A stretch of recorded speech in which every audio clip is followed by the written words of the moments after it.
بسم اللہ الرحمن الرحیم نحمدہ ونصلی علی رسولہ الکریم والحمد للہ رب العالمین وعن ابی ذر رضی اللہ عنہ قال قلت یا رسول اللہ ای الاعمال افضل قال الایمان باللہ والجہاد فی سبیلہ متفق علیہ۔ حضرت ابو ذر رضی اللہ عنہ سے روایت ہے کہ میں نے عرض کیا کون سا عمل افضل ہے؟ تو آپ صلی اللہ علیہ وآلہ وسلم نے فرمایا اللہ پر ایمان لانا اور اس کے راستے میں جہاد کرنا۔ اس میں بتایا افضل عمل الجہاد یعنی الجہاد فی سبیل اللہ۔ افضل یہ اسم تفضیل کا صیغہ ہے، اس کا مطلب ہے احسان اور زیادتی میں بڑھا ہوا یعنی فضل میں بڑھا ہوا۔ تو آپ صلی اللہ علیہ وآلہ وسلم نے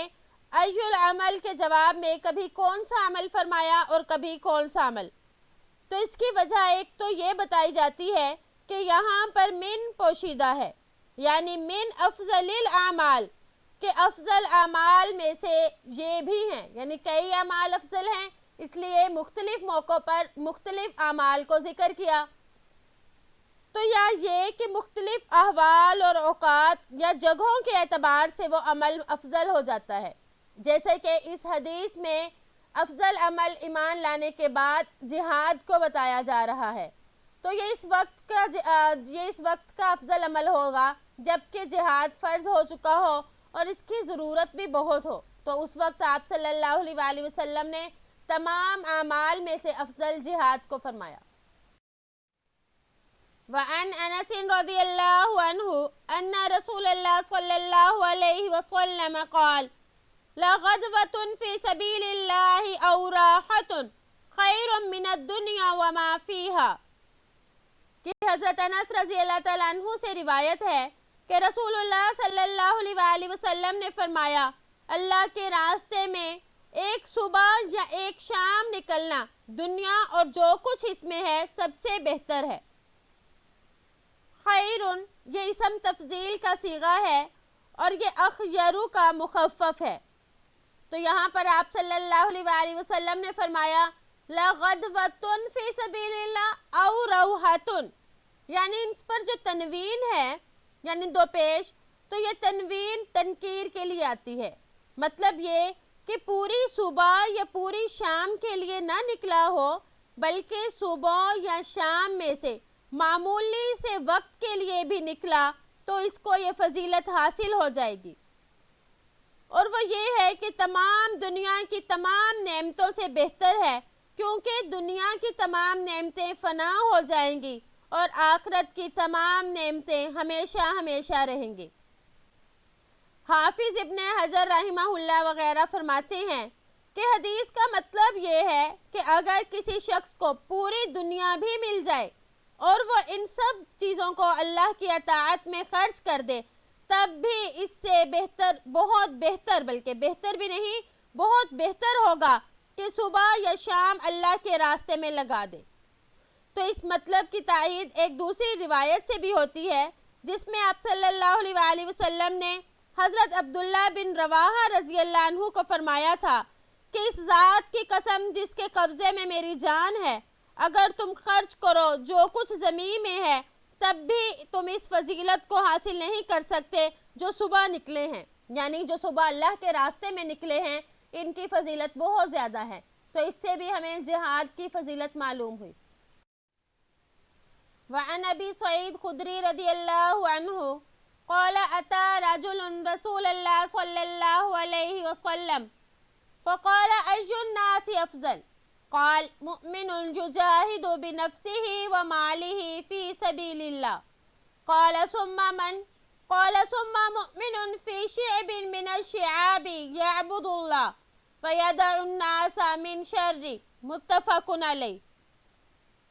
حضرت ابو سعید خدری رضی اللہ عنہ سے روایت ہے کہ ایک آدمی آپ کے پاس آیا اور عرض کیا کون سے لوگ افضل ہیں؟ آپ صلی اللہ علیہ وآلہ وسلم نے فرمایا وہ جو اپنے نفس اور مال کے ساتھ اللہ کی راہ میں جہاد کرتے ہیں۔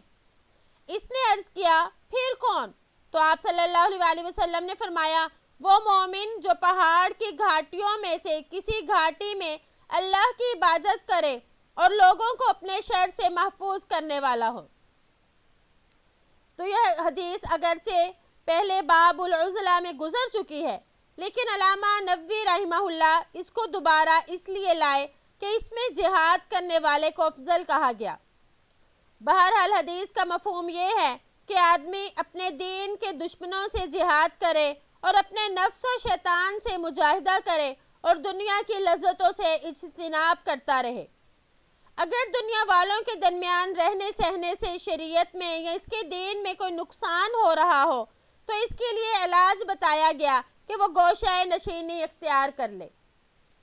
تو گوشہ نشینی افضل ہے یا لوگوں سے میل جول؟ تو اس کے بارے میں امام شافعی رحمہ اللہ اور دوسرے بعض علماء کے نزدیک اختلاط رکھنا یہ افضل ہے، بشرط کہ دین میں فتن و فساد کا خطرہ نہ ہو۔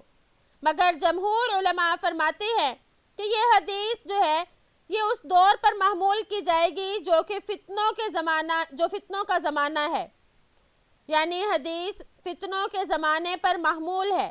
یا یہ حدیث اس شخص کے لیے ہے جو لوگوں کی ایذا پر صبر نہ کر سکتا ہو یا اس کی وجہ سے لوگ سلامت نہ رہتے ہوں، تو اس وقت میں گوشہ نشینی اختیار کرنا افضل ہے۔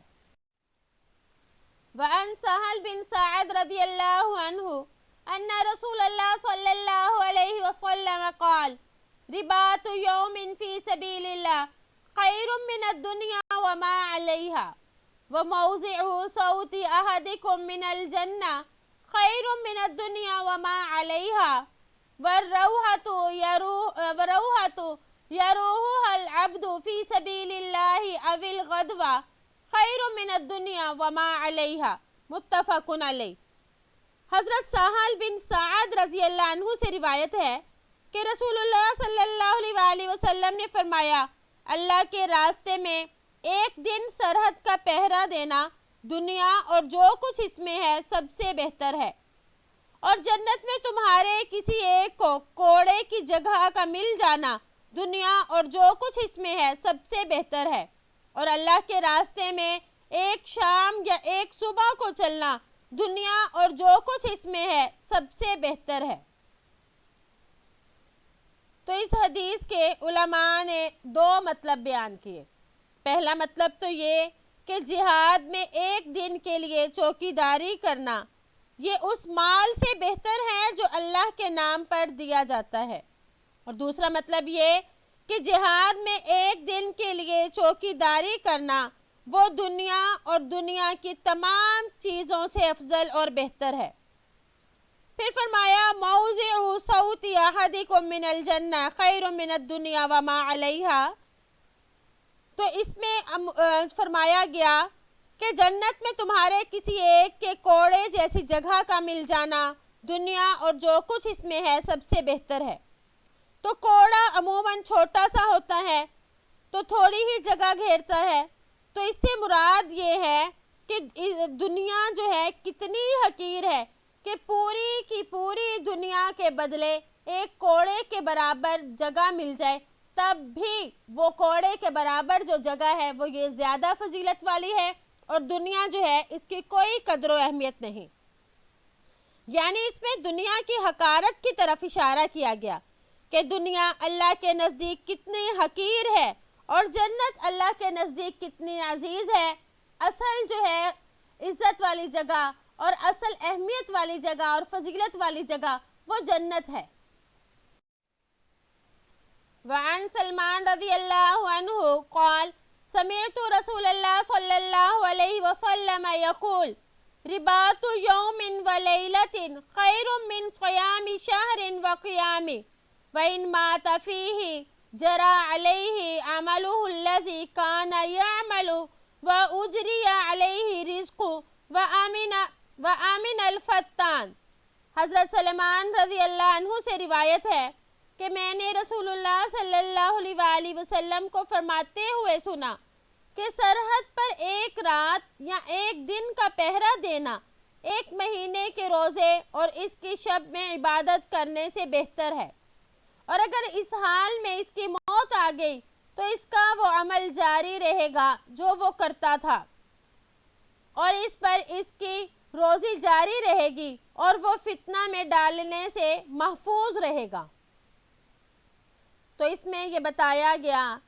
کہ اللہ کے راستے میں پہرے دینے کی کتنی زیادہ فضیلت ہے، کہ فرمایا کہ اگر وہ پہرا دے رہا ہے تو اسی پر اس کی موت آ گئی تو اس کا عمل جاری رہے گا اور اس پر جنت میں اس کو روزی بھی ملتی رہے گی۔ تو رباط یوم و لیلہ، یہ فرمایا رباط جو ہے اس کے اصل معنی تو ہیں دشمن کی نقل و حرکت پر نظر رکھنا اور اپنے سرحدوں کی حفاظت کرنا۔ تو اس میں یہ فرمایا کہ اگر وہ اس حال پر شہید بھی ہو جائے تو اس کے اعمال بھی کبھی ختم نہیں ہوں گے۔ اور دوسرا جب یہ فرمایا وَآمِنَ الْفَتَّانِ، تو اس سے مراد یہ ہے کہ پہرا دینے والا قبر کے عذاب سے محفوظ رہے گا، کیونکہ فتان کا مطلب آزمائش میں ڈالنے والے، تو اس سے مراد قبر کے وہ فرشتے ہیں جنہیں منکر نکیر کہتے ہیں، جو قبر میں 3 سوال کرتے ہیں۔ تو جب یہ سوال کرتے ہیں تو انسان پر یہ وقت بہت ہی مشکل ہوتا ہے اور انسان کی آزمائش کا یہ وقت ہوتا ہے، تو سرحد کی حفاظت میں شہادت پانے والا اس آزمائش میں پورا اترے گا اور اس آزمائش سے محفوظ رہے گا۔ وعن فضالہ بن عبید رضی اللہ عنہ ان رسول اللہ صلی اللہ علیہ وسلم قال كل ميت يختم على عمله إلا المرابط في سبيل الله فإنه ينمي له عمله إلى يوم القيامة۔ حضرت فضالہ بن عبید رضی اللہ عنہ سے روایت ہے کہ رسول اللہ صلی اللہ علیہ وآلہ وسلم نے فرمایا ہر مرنے والے کا عمل اس کی موت کے ساتھ ختم ہو جاتا ہے، سوائے اس شخص کے جو اللہ کی راہ میں سرحد کا پہرا دیتا ہو، بے شک اس کے عمل کو قیامت تک بڑھایا جاتا ہے۔ وَيُؤَمَّنُ مِنْ فِتْنَةِ الْقَبْرِ رواہ ابو داود و ترمذی وقال حدیث حسن صحیح۔ اور قبر کے فتنے سے بھی اس کو محفوظ رکھا جاتا ہے۔ ابو داود اور ترمذی نے اس کو روایت کیا اور امام ترمذی نے فرمایا یہ حدیث حسن صحیح ہے۔ اس میں فرمایا یختم علی عملہ، یعنی سرحد کی حفاظت کرنے والے کا عمل صالح اس کی موت پر منقطع نہیں ہوگا، یعنی ایسا نہیں کہ جب وہ شہید ہو گیا اب اس کے نامہ اعمال ختم ہو گئے، اب اس کے نامہ اعمال جو ہیں وہ نہیں لکھے جائیں گے، اب اس کے دفتر بند ہو گئے، بلکہ ایسا نہیں۔ اس کے بارے میں فرمایا کہ اس کو دائمی اجر و ثواب ملتا رہے گا۔ تو اس کی وجہ علماء یہ بیان فرماتے ہیں کہ سرحد کی حفاظت کرنا یہ متعدی عبادت ہے، یعنی اس میں کئی لوگوں کی جان کی حفاظت آ گئی، بہت سے اس میں نیک اعمال آ گئے، تو اس لیے اس کے لیے یہ انعام فرمایا جا رہا ہے۔ اور دوسرا یہ کہ اس سے قبر کا سوال ہٹا لیا جائے گا، یعنی اللہ پاک نے اس کو اتنے بڑے بڑے 2 انعام عطا فرمانے ہیں، ایک تو اس کو عمل صالح کا ثواب ملتا رہے گا، اور دوسرا جو آزمائش قبر میں ہوگی جب منکر نکیر سوال کریں گے تو اسے اس آزمائش سے بھی بچا لیا گیا۔ تو اس میں اللہ تعالیٰ کے راستے میں پہرا دینے کی فضیلت معلوم ہوئی۔ تو اللہ تعالیٰ سے دعا ہے کہ اللہ پاک ہمیں ان تمام اعمال پر عمل کرنے کی توفیق عطا فرمائے، دین میں جب بھی ہماری ضرورت پڑے ہم اس پر اپنی جان یا اپنا مال قربان کرنے میں دریغ نہ کریں۔ اور اسی طرح ایک جہاد یہ بھی ہے کہ انسان اپنے گناہوں کو چھوڑ دے، تو ہم اس طرح سے بھی جہاد کر سکتے ہیں۔ امید ہے کہ آپ کو آج کا سبق سمجھ آ گیا ہوگا۔ السلام علیکم ورحمۃ اللہ وبرکاتہ۔